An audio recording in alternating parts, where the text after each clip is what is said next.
buenas tardes, profesor. Mi nombre es Jorge Donaldo Velasco Bautista, estudiante del cuarto semestre de la carrera de Ingeniería de Sistemas Computacionales del Tecnológico de Estudios Superiores de Chimalhuacán. Yo seré el principal expositor para la evaluación integral de la asignatura de Fundamentos de Base de Datos. En tema 1 tenemos el origen a la base de datos. Nosotros pensaríamos que el origen a la base de datos empezó desde la primera computadora o la primera tecnología, lo cual es errónea. A continuación voy a presentar desde el origen hasta el actual de una manera breve. Bueno, más de 40.000 años atrás ya documentaban nuestros ancestros cómo lo hacían en pinturas rupestres. Estos documentaban la caza y su vida cotidiana en pinturas, por eso lo menciono. Hace 5.000 años atrás, en nuestra época actual, la civilización sumeria desarrolló unas tablas de escritura en arcilla. ¿Por qué lo menciono? Porque esto da paso a la primera contabilidad. Después, en 1884, Hermann Hollerith desarrolló las tarjetas perforables. Esto revolucionó el procesamiento del censo en Estados Unidos. ¿Por qué revolucionó? Porque lo que se hacía en 8 años de censo pues cansado, solo se redujo a 6 meses. Esto ayudando y revolucionando el procesamiento y la eficiencia del trabajo. El nacimiento de la informática. En los años 50, la función de información y automatización dio origen a una nueva disciplina científica. En 1963, Simponcio de California acuñó oficialmente el término base de datos para describir el sistema de base de datos. Describía la información estructurada y relacionada. Después, en 1960, llegaron los discos magnéticos. ¿Esto qué hacía? Pues esto ayudó a las empresas, dando mayor accesibilidad y velocidad en el sistema empresarial para el sistema de datos. En 1970, Edgar Foucault propuso el modelo relacional. ¿Esto qué es? Fue una teoría que organizaba los datos en tablas con filas y columnas. Es lo que jugamos ahora actualmente en la programación y en la base de datos. Después viene el SQL, que es el lenguaje estructurado. Es el estándar para interactuar con entre bases relacionadas. Esto democratizando el acceso a la información. Ahora, la era de los datos estructurados. A continuación podemos ver unos cuadros que se van relacionando. Es como un tipo de sistema. Esto nos ayudó demasiado, ya que transformó la forma en la que las organizaciones gestionaban su información. La escalabilidad y nuevos paradigmas. Tenemos al NoSQL, que ¿para qué sirve o para qué nos ayudó? Pues esto es para datos no estructurados y semiestructurados. Después el Big Data es el análisis de conjuntos masivos y complejos de información. Para arquitecturas modernas y futuro. Bueno, las arquitecturas modernas son las bases de datos distributivas, en memoria y la IA. Desde las pinturas rupestres hasta la actual ya tenemos la base de datos. Cada parte de la historia fue aumentando y ayudando a que se fuera formando la base de datos que tenemos actualmente. El futuro es conectado y autónomo. ¿Por qué lo digo? Porque la integración de la inteligencia artificial con la infraestructura distribuiría crear sistemas capaces de aprender. Esto pues adaptarse y tomar decisiones en tiempo real. Bueno, ¿por qué es necesaria la evolución continua? Esto pues desde el inicio, ¿cómo empezamos a contar? Pues lo hacíamos con los dedos. Después se creó el ábaco. Pues ¿esto para qué? En el origen la necesidad humana de cuantificar. Luego viene gestionar petabytes. ¿Cómo se enlaza de contar con los dedos con gestionar petabytes? Pues es la capacidad actual de almacenar información masiva. no podíamos solamente contar con los dedos, sino que necesitábamos más. Así se fue desarrollando los petabytes, y esto dando paso a los datos inteligentes. El futuro promete información que comprende y anticipa. Todos tenemos el sistema SGBD. ¿Qué es el sistema SGBD? Es el sistema gestor de base de datos. Principalmente tenemos tres niveles, que es el nivel interno, el nivel conceptual y el nivel externo. ¿Qué es el nivel interno? Que sería el físico. El nivel interno es la lectura y escritura. Sería el almacenamiento físico del disco y la memoria. Esto dando relación a la estructura de archivos e igual a las pistas, sectores e indicaciones. Esto directamente se relacionaría con el motor de almacenamiento, que es el gestor de buffer o disco, lo que también se relaciona con la interfaz LDD, dando paso al siguiente nivel, que es el conceptual, la estructura lógica. Aquí entran los programadores, ya que en hay un esquema conceptual completo donde se describen las entidades lógicas, los atributos y relaciones para todos los datos. Aquí se empieza, es un sistema más pues de una estructura lógica. Bueno, luego viene la definición de integridad de datos. También este nivel se conecta también directamente con la interfaz LDD, que esto daría paso más adelante al nivel externo, que serían los usuarios finales. El usuario final pues sería una persona normal ingresando a una página, ingresando su nombre o lo que pide la página. Al momento de esto tiene que ser una petición de usuario, que sería el LMD. Aquí es el procesador de consultas. Tiene que haber un analizador, optimizador y ejecutor. ¿Qué significa esto? Cuando el usuario ingrese un dato, ya sea su nombre, pero lo escribe mal o no llena bien los campos requeridos, va a aparecer errores. Ahí es el analizador. Cuando mete todo, tiene que haber un optimizador y un ejecutor, ya que esto lo cargará directamente a la base de datos. El tema 4 es el uso de memoria en la base de datos. Aquí el sistema SGBD que expliqué hace rato depende críticamente de una memoria, así que hice una tabla comparativa, que es el rendimiento del SGBD, disco duro versus memoria RAM. Aquí tenemos las características, que es capacidad, velocidad de acceso, resistencia de datos, uso principal y costo por gigabytes. Tenemos el disco duro y la memoria RAM. Bueno, en terabytes, el disco duro es alta.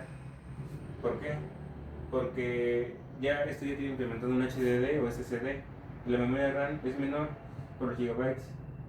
Obviamente un gigabyte no va a ser superior a un terabyte. En velocidad de acceso tenemos el disco duro en lenta y moderada, más la memoria es altísima. Tenemos la persistencia de datos. El disco duro es persistente, se quedan guardados, ya están directamente ahí guardados, pero la memoria RAM son volátiles. ¿Esto qué es? Que se borran al apagar. Esto pues obviamente pues tienes ventajas y desventajas entre ambos. El uso principal, el disco duro es su almacenamiento es a largo plazo, más que la memoria es el área de trabajo actual del SGBD, del sistema gestor de base de datos. Ahora, tenemos el costo por gigabytes. El disco duro es bajo, pero el de la memoria RAM es alto. Ahora, el concepto clave de la indexación, ¿qué es? Esto funciona exactamente como el índice de un libra. ¿Por qué? ¿Qué hace? ¿Qué hace? Evita que el motor lea la base de datos fila por fila.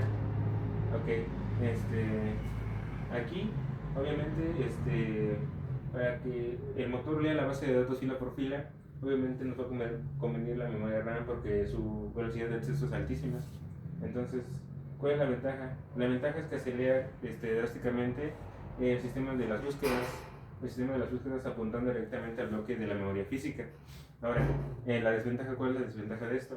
Del concepto de la indexación. Bueno, tenemos que requiere almacenamiento extra en el disco para guardarlo en el índice. Ahora, el rendimiento de un SGBD depende críticamente del uso de la memoria. Entonces, de la memoria, que sería la memoria de acá. Al crear tablas debemos definir correctamente los tipos de datos para cuidar el consumo. ¿A qué me refiero? Porque no es lo mismo declarar un campo de texto con un tamaño fijo, o un enorme que nunca se llenará. Entonces, al usar tamaño variable, podemos ahorrar espacio en el disco y en la memoria RAM. Aquí, un concepto vital que es la indexación que acabo de explicar, funciona exactamente como el índice de un libro. En lugar de que el motor lea toda la base de datos fila por fila, como les dije, pues va buscando un registro. El índice le dice exactamente en qué bloque está, en qué bloque de la memoria física está, o ya que esto acelera drásticamente las búsquedas, aunque requiere un ligero consumo extra de almacenamiento para guardar dicho índice. Entonces, ese es el rendimiento en SGBD. En el 5 tenemos a los modelos y esquemas. Es importante no confundir un modelo con un esquema. A continuación tengo una imagen. Es un cuadro comparativo sobre bases de datos, que sería modelos de bases de datos y esquema versus instancia. Bueno, tenemos varios modelos, como sería el modelo conceptual. ¿Esto qué es? El modelo conceptual es una idea general y relaciones. Por ejemplo, tenemos una idea, que es el pedido. El cliente se realiza con el pedido.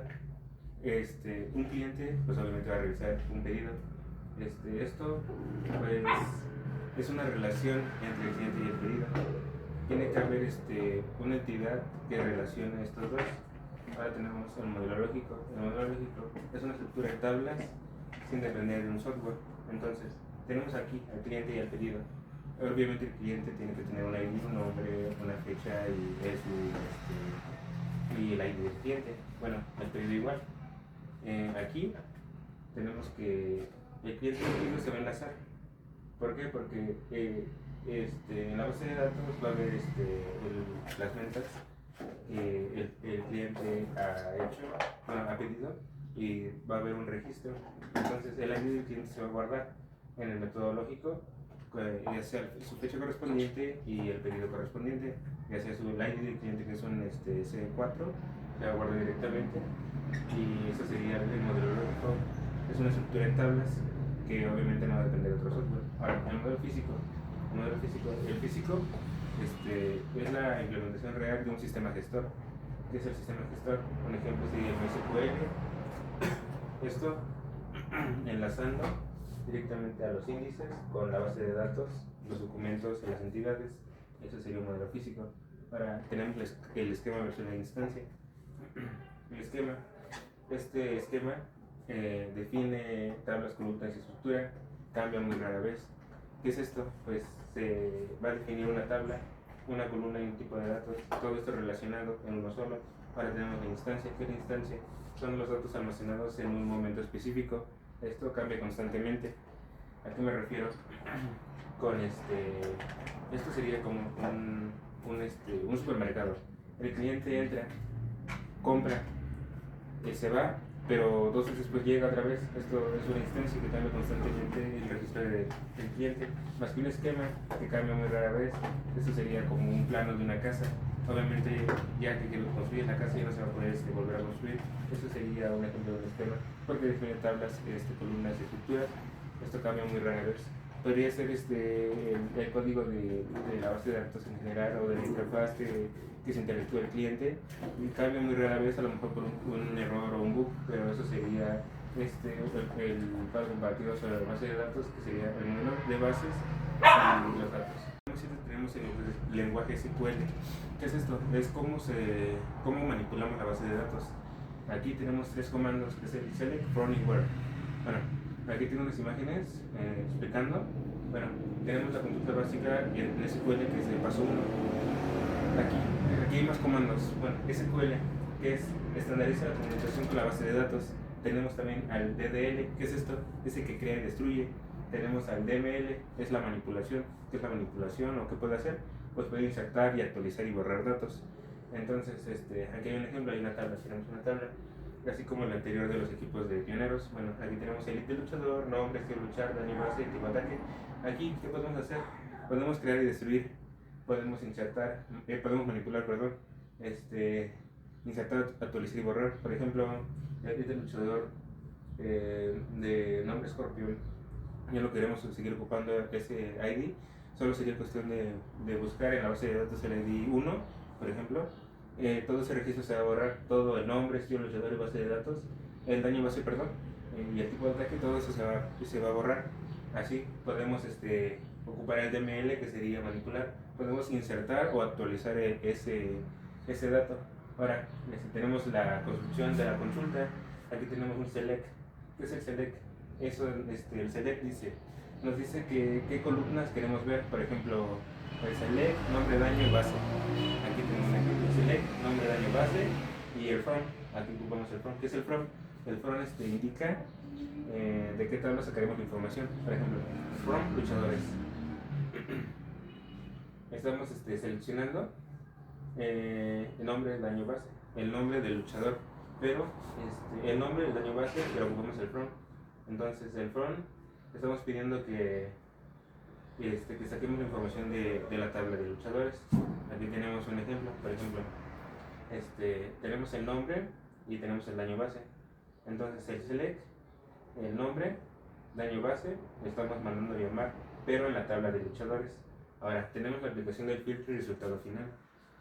Entonces, a ver, select, nombre, daño base, from luchadores, where, ocupamos aquí el where. ¿Qué es el where? Es nuestra condición o filtro. Un ejemplo, where tipo ataque es igual a una cadena de texto que es cuerpo a cuerpo.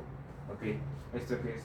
Con esta instrucción estructurada, el SGBD o el sistema gestor de base de datos sabe exactamente qué datos devolveremos rápidamente y confiablemente. Entonces, estamos mandando a llamar una condición, word tipo ataque. Entonces, el tipo de ataque es igual a una cadena de texto que es cuerpo a cuerpo. Entonces, estamos mandando a llamar y que sabemos que nos va a devolver un tipo de dato rápido y confiablemente. Esto es a lo que se refiere el SQL. Entonces es la interacción y la comunicación que tenemos con la base de datos, la manipulación también. Entonces esto es muy importante porque tenemos el DDL y DML que podemos manipular, crear, destruir o actualizar la base de datos, al igual que el select from y el where. Estoy mandando a llamar datos que ya tenemos guardados y así poder manipularlos o mostrarlos en la interfaz. A continuación voy a explicar el tema 3, que es entidad-relación. Voy a explicarlo de una manera diferente. Es entidad-relación.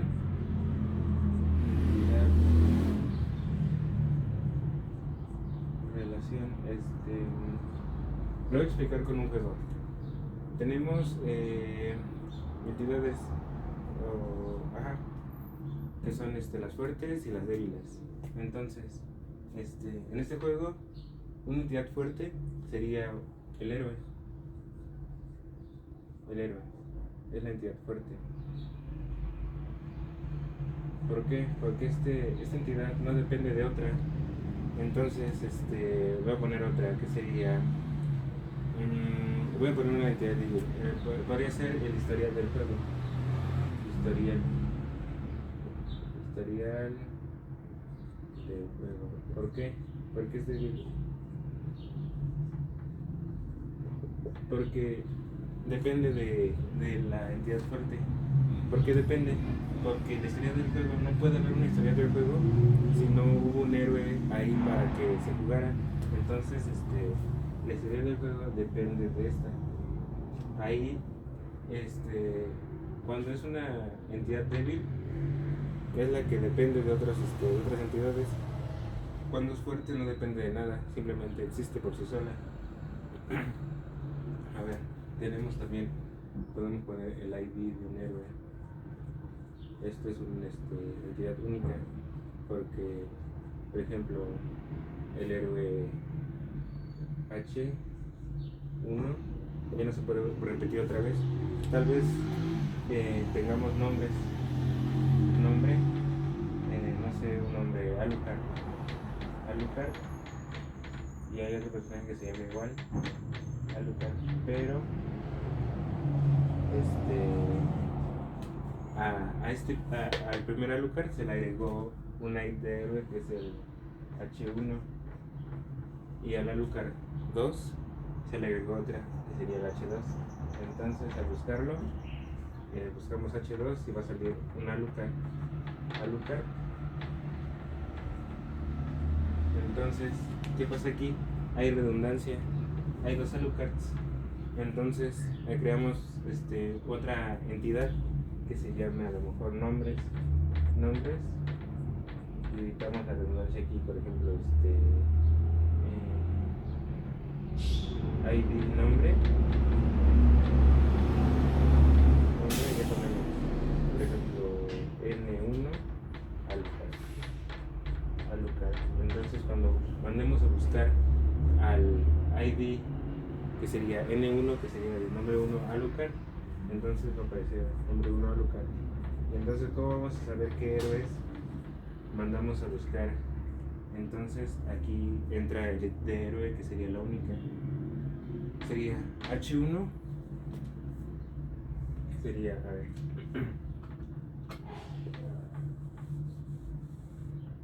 el IT de héroe 1 sería el nombre 1. Entonces el H2, que sería otro Alucard, sería el nombre 1 igual. Aquí, ¿qué pasa? Están dos del mismo, pero es válido porque el ID del héroe es diferente. Si fuera el mismo, pues ahí sí había un error, pero no, aquí sí es válido. Entonces, ¿qué otra cosa podría ser? A lo mejor podría ponerle los ítems del juego, un ítem del juego. Aquí, ítems. En los ítems del juego se tiene que ir formando un ítem, por ejemplo, no sé, un martillito, ¿no? Un martillito.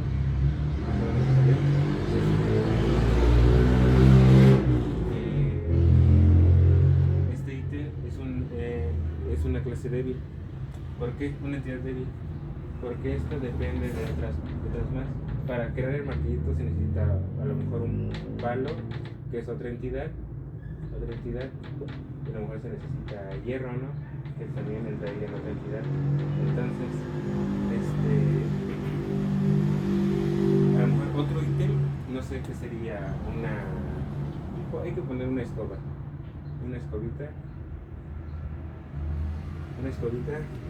ocupa la entidad palo, pero ya no ocupa la entidad hierro. A lo mejor esto es no sé, plástico, qué sé yo, plástico.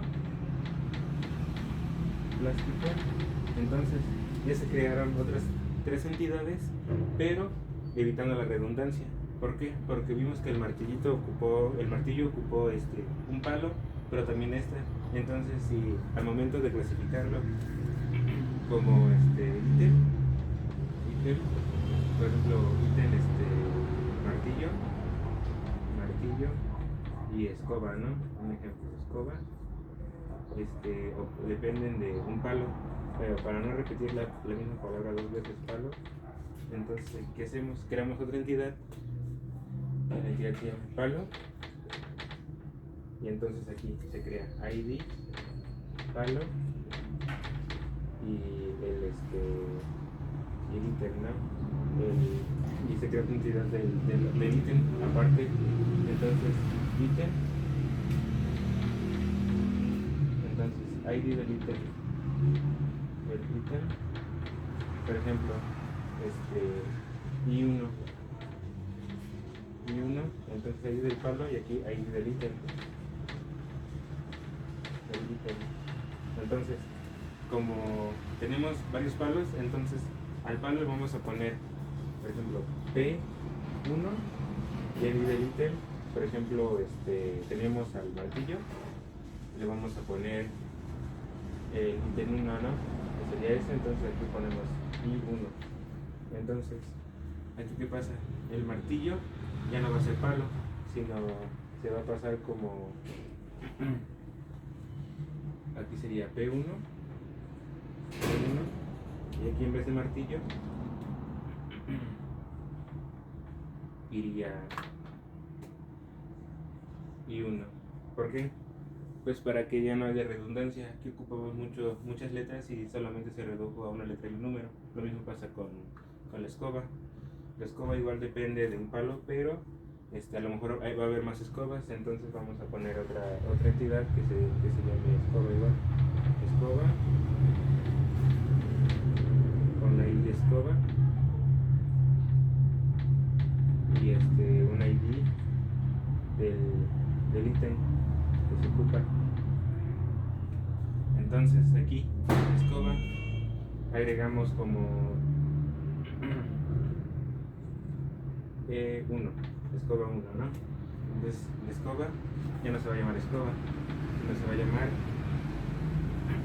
E1, y como está ocupando una entidad palo, ya no va a ser palo así, va a ser P1, porque ya lo declaramos acá. Entonces estamos evitando la redundancia en ese sentido.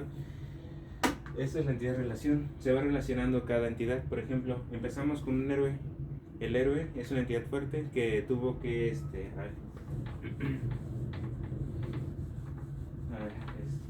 empezamos con un héroe, ¿no? El héroe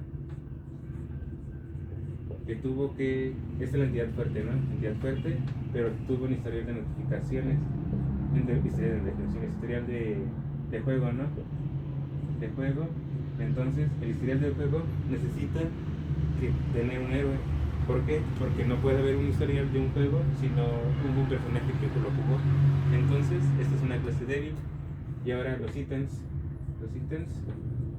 también dependen de otros. Por ejemplo, pusimos martillo, pero lo declaramos como M1, pues ya sabemos que es martillo, y corresponde al palo 1, P1, y pusimos escoba, que sería E1 igual, E1 y P1. Entonces aquí estamos evitando la redundancia. ¿Por qué?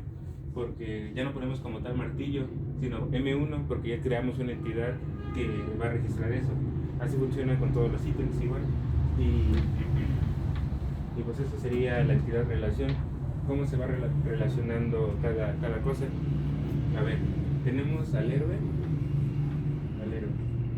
Aquí voy a poner un rombo. Aquí tenemos al ítem. Tenemos no sé,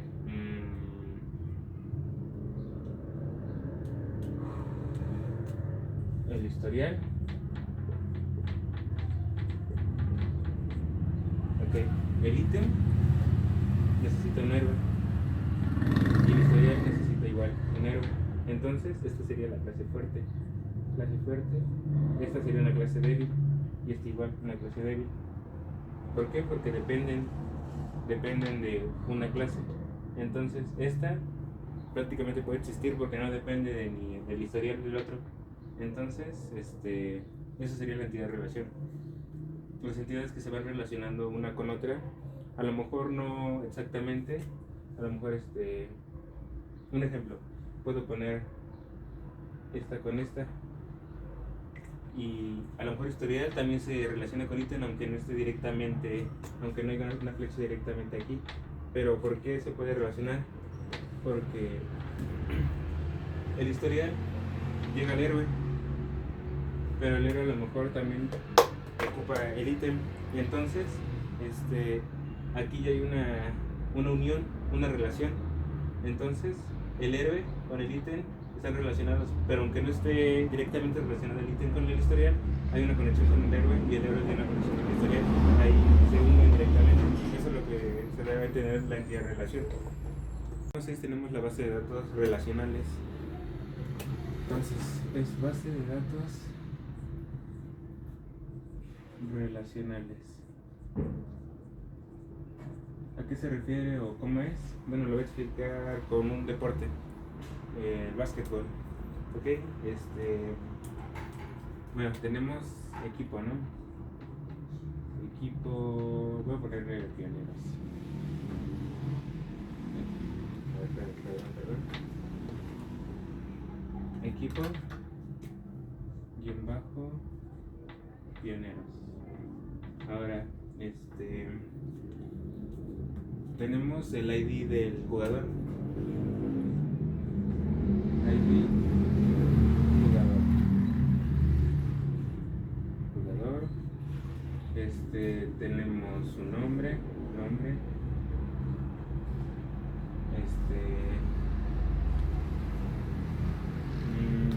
estatura.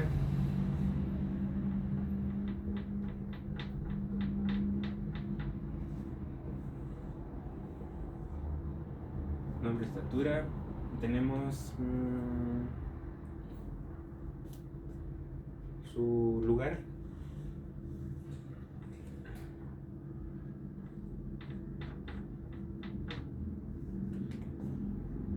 Ok. Aquí tenemos el ID del jugador. Va a poner el 10, el 30, el 5 y un 3. Ok, en el 10 voy a poner mi nombre, Donaldo. 30 va a poner Curry. 3 no sé, David. Aquí va a poner Alex.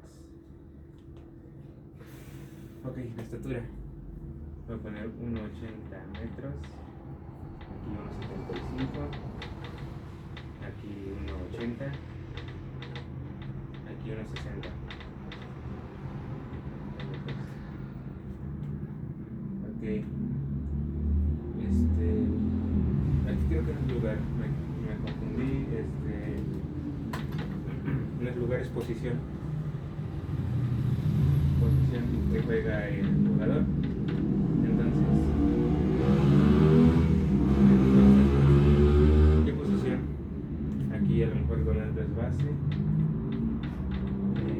también Curry alero, igual base, y compa alero igual. Entonces, ¿para qué sirve el base de datos relacionales? Aquí estamos viendo que se repite estatura y posición. Esto no nos gusta porque hay mucha redundancia. Queremos evitar la redundancia lo más posible. Entonces, aquí ¿qué hacemos? Creamos una entidad de posición y una entidad de estatura. Primero vamos a empezar con la de posición.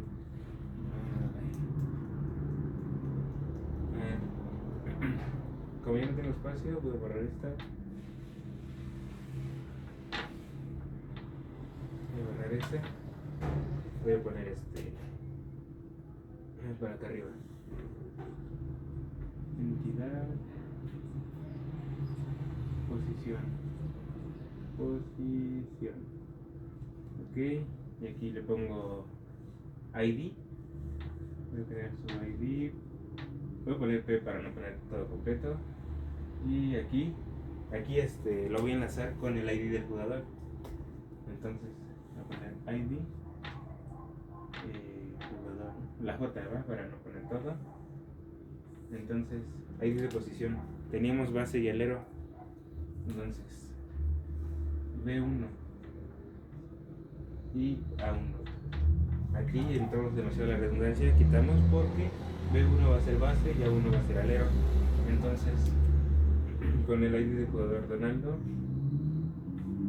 10, A1 Curry era igual con alero, entonces 30. Entonces, bueno, le voy a poner una J acá para que se reconozca que es el jugador. Entonces, ya tenemos la tabla.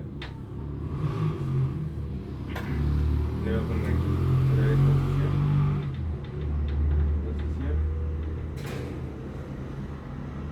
Y en vez de poner base, voy a poner B1. B1, A1, B1, y otra vez A1. Aquí hicimos, evitamos la redundancia. ¿Por qué? Porque ya no pusimos base ni alero, no nos pusimos una letra y un número, pero está guardado en la entidad posición. Ya sabemos que base 1 y alero 1 es B1 y A1. Entonces, lo mismo pasa con la estatura. Voy a borrar la tablita de acá arriba para ocupar el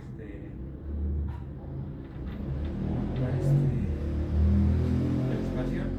Entonces, tenemos la entidad de estatura.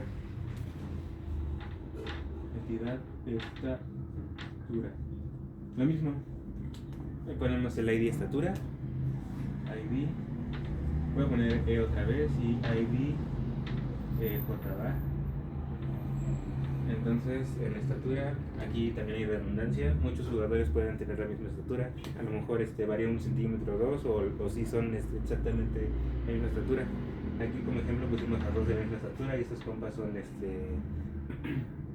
de diferente estatura, pero de todos modos puede haber más jugadores que tienen la misma estatura.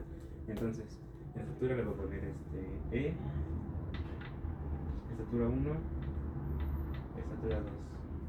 ¿Ok? Entonces, la estatura 1 va a ser de 1,80. Entonces, el J10 y 1,75 va a ser el D2. J30. Entonces, para no poner todo eso, aquí lo vamos a cambiar como E1, E2. Aquí voy a suponer que tienen la misma estatura estos dos para que se entienda E1, E2. En caso de que haya más jugadores, pues se va a ir haciendo más grande la entidad y obviamente se va a poner ahí el significado de que es E1, E2, pero yo lo hice más o menos así porque no tengo tanto espacio.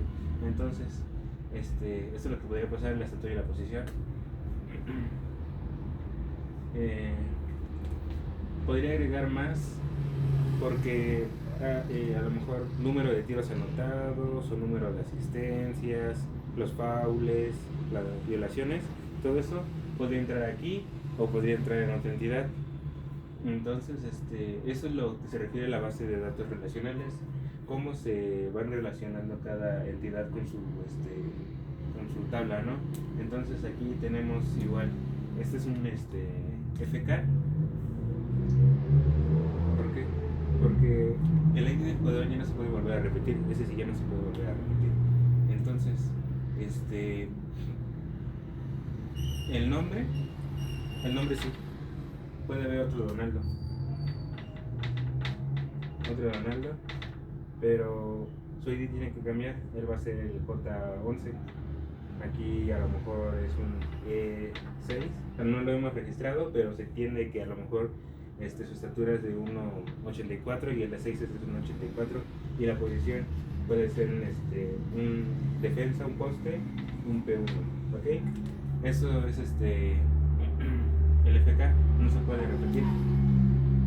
O si otro jugador, el ID de un jugador quiere poner el J10, si estamos trabajando en una base de datos, a lo mejor te va a botar un error de que a lo mejor este número de ID ya está ocupado en otro jugador o ya está en existencia y no se va a poder. Entonces, también tenemos las tuplas es toda la fila de información. Entonces, una tupla es esto, toda la información del jugador, esto es toda una tupla. ID jugador, nombre, estatura, posición, puntos anotados, todo eso es lo que tenemos. Entonces, a eso se refiere la base de datos relacionales. Se tiene que haber una relación en todo lo que estás poniendo, por ejemplo, el E1, de dónde viene, con qué se relacionó y por qué lo pusimos, y por qué no está la estatura, o por qué no tiene un número 1,80. Entonces, todo eso se hace para evitar la redundancia o la posición. A lo mejor en las otras que no pusimos o en más jugadores. Esto es lo que se refiere la base de datos relacionales. Voy a explicar el tema 7, que es la SQL. Me voy a explicar con un CRUD, el sistema CRUD, y cómo el SQL se enlaza al SGBD,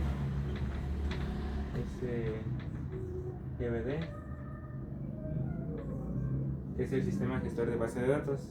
Entonces, ¿cómo el usuario interactúa con el sistema gestor de base de datos? Bueno, tenemos que poner en los códigos un escáner teclado es igual al escáner system.in. Entonces, tenemos a CRUD. CRUD tiene 4 letras. La primera es la C. ¿Qué es la C? ¿O qué significa? La C significa create. ¿Para qué sirve esto? Tenemos una interfaz. Aquí está el usuario. Tenemos botones. Ok, el usuario va a interactuar con los botones, no directamente con la base de datos, sino con los botones. Tenemos el botón de... Tenemos el botón de guardar. botón de eliminar, botón de actualizar. Estos botones los tenemos, ¿ok? Estos son los botones más comunes que puede ver el usuario. Entonces, ¿cómo hacemos que el usuario entienda cómo el SQL se enlaza al sistema gestor de base de datos? Bueno, aquí entra el CRUD. El CRUD, como ya mencionaba, la C es create. Esto, el create, es igual a un insert. ¿Qué es el insert?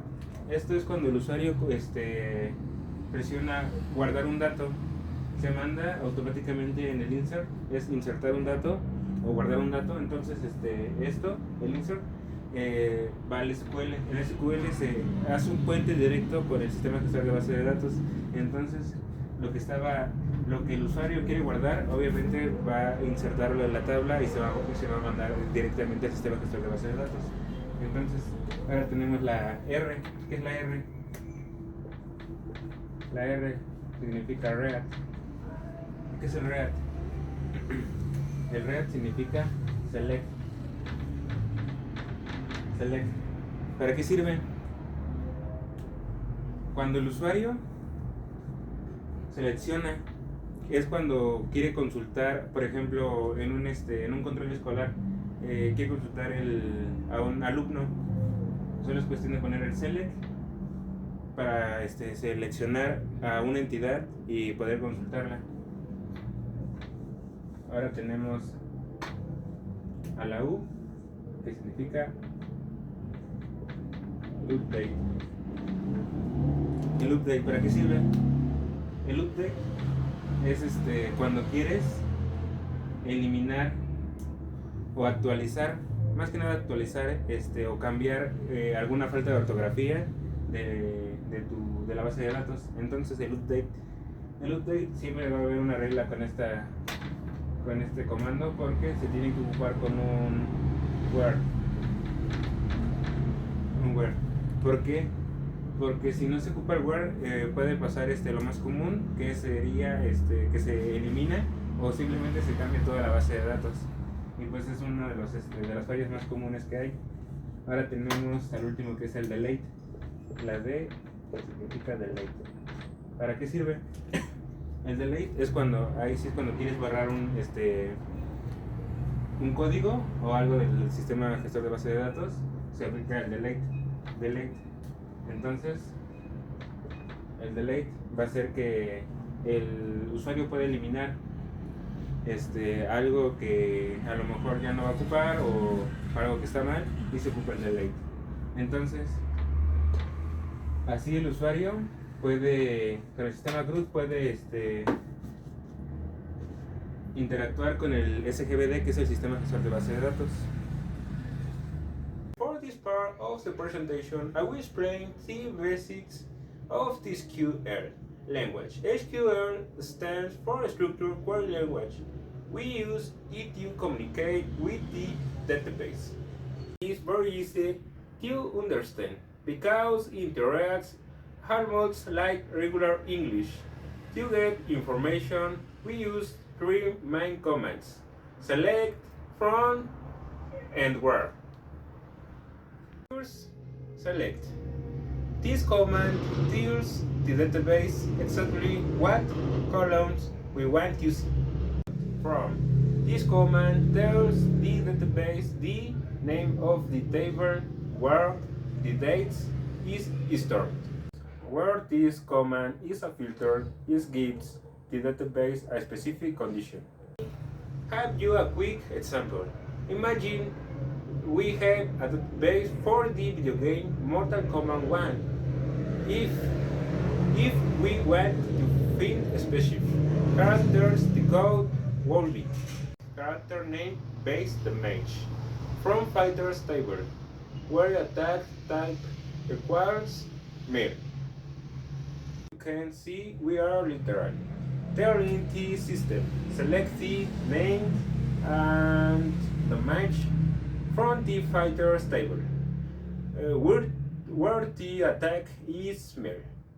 Simple structure makes SQL a very powerful and intuitive tool for data manipulation. Thank you.